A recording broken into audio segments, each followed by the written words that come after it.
Welcome to the chapel of Robinson College here at the University of Cambridge.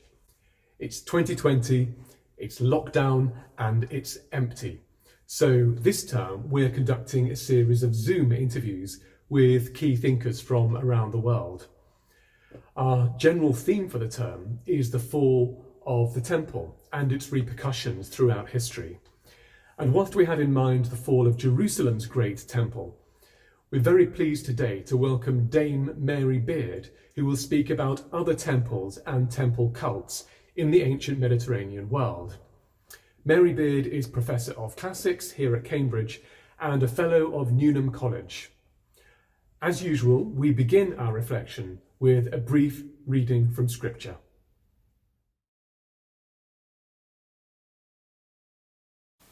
How lovely is your dwelling place, O Lord of hosts! My soul longs, indeed it faints, for the courts of the Lord. My heart and my flesh sing for joy to the living God. Blessed are those who live in your house, ever singing your praise.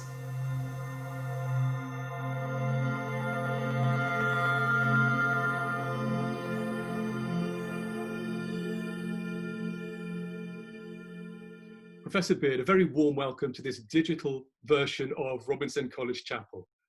Nice to be with you. Could you begin by saying something about the link between the fall of the temple in Jerusalem and the architecture of Rome as we know it today? Yes, well, I'm afraid there's a very direct link between the fall of the temple and the Jewish war prosecuted mercilessly by the Emperor Vespasian and his son Titus, and the architecture in the city of Rome, because it is with the prophets of the Jewish war, and there were lots of them, that they build the Colosseum. This is a huge symbolic moment that what Vespasian and Titus wanted to do is they wanted to rid Rome of the excesses of Nero. So on part of the place where Nero had his vast palace, his golden house, that where he had his sort of artificial palatial lake, they built a monument for popular entertainment. So it's a hugely political gesture, but the question is where they get the money from, because it's extremely expensive. And absolutely certainly, anyway, they got the money from the profits they'd made and the Jewish war. But it's quite likely, there's some dispute about this, but there are some very faint holes still preserved in the fabric of the Colosseum, holes where once upon a time bronze letters had been attached, some kind of commemorative inscription. And it does look, it's not certain, but it looks very likely, if you kind of track these holes, it's a bit of a kind of jigsaw puzzle, that actually the inscription on the Colosseum actually said that. It said, this was provided for the people of Rome from the profits of the Jewish war and the destruction of the temple. You mentioned the people of Rome. There's a group of fellows and senior members at Robinson who very recently read through your History of Rome, SPR. But one of the aspects I think was widely appreciated was the way that you tell almost the underbelly. You reveal the underbelly of Rome and tell the real history of real people who were living there. And I wonder if you might say something perhaps about how religion in general, or some of the temples in particular, might have affected the real lives of real people. That's a really, really hard question, because I think much of the academic writing on the religion of the people of Rome has been, frightfully sort of, academic, posh, patrician, snobbish, so you have the senators going around doing their kind of stuff, and then the poor old people are consigned to a kind of morass of superstition, right? Popular cult, magic, right? Now, I'm not going to say that wasn't in part the case, but I think that the religious experience of the Roman people would have been as varied as the religious experience of the British people now. I think what would have been different about it is that it would have happened in different places, so that one thing your average Roman on the street would not have done is gone along to worship in a temple.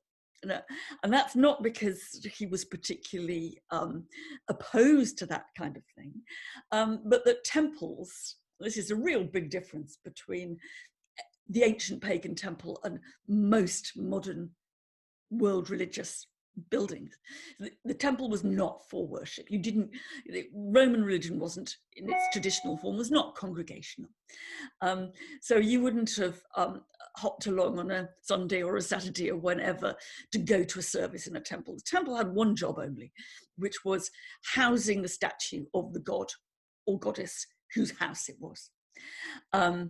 And lots of other things happened there too.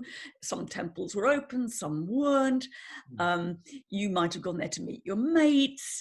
You might have used it as a kind of bank. There are some temples which clearly functioned as safe deposit boxes. Well, Jerusalem included, yeah. Yeah, yes. But one thing you wouldn't have done is, is fetched up on a regular basis. And so I think when you've got to think about their religious experience, I think in terms of traditional civic state cults, it would be much more likely in the kind of processional things, the rituals that happened out and about in town. Not even, though partly I imagine sacrifice, because sacrifice was very much the business of Roman state officials and priests. But many of the regular rituals in honor of particular deities involved banqueting, processing, carrying placards. That is where the communal side came. I think the only thing you'd kind of temper that with is saying that, Roman polytheism, leaving aside Judaism and Christianity, Roman polytheism was a very incorporative kind of a religion. And once you've got lots of gods, normally you can have more. And there were a series of religions, used to be called, in a terribly old-fashioned way, the Oriental cults. Oh, yeah. Occasionally still are called the Oriental cults. Kind of different versions, non-official religions, sort of Isis or Mithras, where actually the kind of congregational religion that we know or we are familiar with really did take place. So if you were a worshipper of the god Mithras, you would go along to Mithras's temple, and it is clear that you participated as a congregation in the god's rituals. Similarly with Isis. You mentioned Titus and Vespasian. I can't help remembering this quotation, the deathbed quotation of Vespasian. Could you say a little bit about the Imperial Cult? This is something Simon Price has put onto the map of New Testament scholarship. Yeah. Well, Vespasian dies with the amazing words, which you could translate as a kind of, oh golly gosh, I think I'm turning into a god. Right? And with that, he sloughed off his mortal coil. Was he serious, or was it tongue-in-cheek? What do you think was happening there? Well, one imagines he never really, I haven't been to many deathbed scenes, but I imagine that these rather good last bon mots were probably never spoken by the man in question. And in this case, I think that whoever invented or elaborated what Vespasian had to say was trying to capture Vespasian's kind of very down-to-earth, no-nonsense qualities. He wasn't the kind of guy who liked sort of all this posh flummery. He was a good, basic, old-fashioned Italian bloke. So that's the kind of thing he'd say. And I think that, as you know, that the worship of the Roman emperor as a god or as a kind of god has been hugely controversial and debated. And it's one of the things that I'm afraid, Christian scholarship throughout the centuries has not helped us understand it by somehow casting the imperial cult as a clear side of the absolute wickedness, if not idiocy, of Roman paganism. how could they possibly mistake an ordinary emperor, for a god? And of course, you won't be surprised to know it's more complicated than that.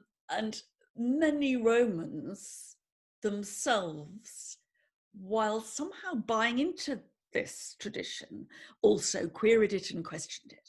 So one of the funniest bits of Latin literature, and even as a classicist, I say not much of Latin literature is hugely funny, but there is one very funny bit, supposedly written by the philosopher Seneca, which goes under the title of the apocolocyntosis, which probably means the pumpkinification of the Emperor Claudius. Right. And it's a skit on this awful, murderous, dodgering, totally disreputable old emperor trying to become a god. Right? So, and he goes up to Mount Olympus, and eventually the gods say, "No, thank you, not having you, mate." Right? Well, Sorry? it's a question of the extent to which Romans would have believed in their gods. Was it anything like what we would imagine by belief, and anything like what we would imagine by a god? I think that getting rid of the notion of belief, and this is probably a bit too much throwing the baby out with the bathwater, but it's a good starting point, helps you understand a lot of pagan religion, whether it's the Imperial Cult or other forms, much more easily. Because I think, for a Roman, although some of my colleagues would object to this, you ought to talk to Tim Whitmarsh, who's written a book on ancient atheism. A Roman, the idea of saying "I believe in the gods," I think would seem as odd as us saying "I believe in this table." And the Romans knew the gods exist as much as I know that the table I'm sitting by exists. Now, that doesn't mean that they then had no kind of intellectual difficulties or curiosities, because what follows from knowing that the gods exist is what you've got to wonder about is, if they exist, so what do they do? And how do we reach them? And are they interested in us? So the major ancient philosophy, the philosophy of Epicureanism, often was called atheism, and it may have verged towards that from time to time. Their real point was not that the gods didn't exist. The real point of the Epicureans was to say, of course the gods exist, they just don't give a shit about us, right? We are, they do not intervene in our lives. Of course they exist, but they're not, they don't bother about us. And so there's no point in, there's no point in trying to get them on your side, because they're not interested. God's got better things to do. And that somehow, I think, sort of is a good starting point for kind of sort of understanding that, the gods are kind of citizens. They're sort of, they're another tier of citizenship almost in Rome. Next step up in the hierarchy. The next step up in the hierarchy. And I think that helps you begin to understand what people are talking about when they talk about emperors being gods. In a sense, what's going on is they're saying the emperor is in the hierarchy above us. And so in a way, and this is being, I think, a bit too generous to the Romans, but in a way, the cult of the emperor is a sort of metaphor, I think. A celestial house of lords. It's a kind of celestial house of lords. I think that's right. I think the other interesting thing which one should always remember, at least in the Roman world, and it's different in the Greek world and the Greek language, nobody ever really suggested that the emperors who've been made gods, okay, they get temples and have a statue in a temple and they have priests. There was a clear sense that they weren't like the others. They weren't like the Olympian gods. And they're actually called different things, but the standard name for a god in Latin is deus. Emperors are almost never called deus, they're called divus. And so there's always a kind of sense that there's a bit of a gap, and so in Seneca's funny skit, the pumpkinification, it's not just that Claudius isn't let in, but they do have a meeting of the gods, and the first Emperor Augustus gets up to speak, and he's being made a god, and it's absolutely clear he's the most minnow of backbencher in the divine Senate. He's never spoken before, and he kind of gets up, and they don't really take very much notice of him, and he just wants to say, I don't think Claudius should become a god. But you see all the time this sense of a gap being paraded. Right. And that's, of course, what the early Christians were very concerned to be blind to, Well, yes, I suppose the invention of saints takes us not a million miles from there. But can I ask you one more question then? There are lots of people who look at ancient religious practices and speak of a universal religious impulse. Do you see anything universal or universally human about the kind of worship that took place in cultures like ancient Rome? I find that almost impossible to answer. Almost impossible. And I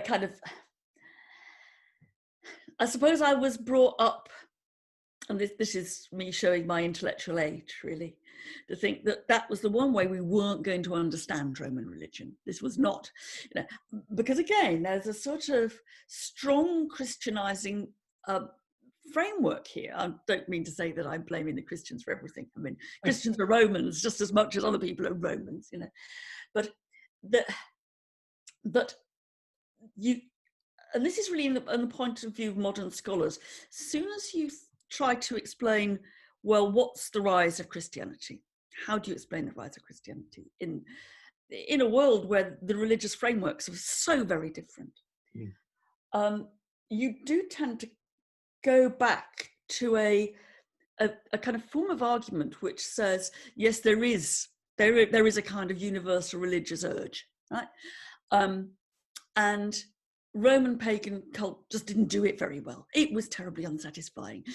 They were all religiously hungry. They were just waiting. Now, I guess if you believe Christianity to be the true religion, you don't really need that explanation. You don't need the kind of the unsatisfactoriness of paganism. So on the one hand, a Christian doesn't need to explain it like that. And on the other, if you're kind of coming in as a religious historian, you say, look, the problem about that is it tries to suggest to you that all religions are trying to do the same thing, and that Roman paganism is doing it badly, and Christianity and Judaism, I think, they're doing it well. Now, I suppose it would be extremely, I think, foolish of me. I want to reject the word universal, but I think religions play a hugely important function in so very, very many cultures that, I can go halfway to meet you there. But I think they're doing very different things. And they overlap in all kinds of ways in what they're doing. And I think in antiquity, in part, it's about understanding power. And it's understanding how the world works in those particular kind of power relations. And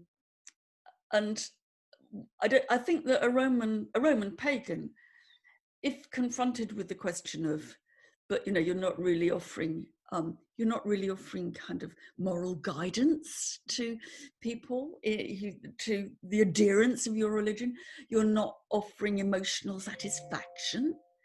I think the guy or the woman, but we'd probably be asking a man, I suspect, would say, of course, so what? That's not what it's about. It is about establishing both a kind of set of power relations, and it's about understanding the totality of how the universe works and our place in it. That's a very good place to finish. I'm sorry, I had to apologise for appearing to be so down on the Christians. Oh, not at all. No, people at Robinson are very used to hearing a huge distinction between Christendom and Christianity. Yes. I was a very good friend of Simon Price, and we used to speak for ages back in the 70s about how Christian perspective had completely ruined the whole way that we looked at ancient paganism, and Simon's dad was a bishop.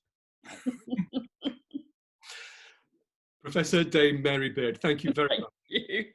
Thanks a lot. Bye bye, everybody.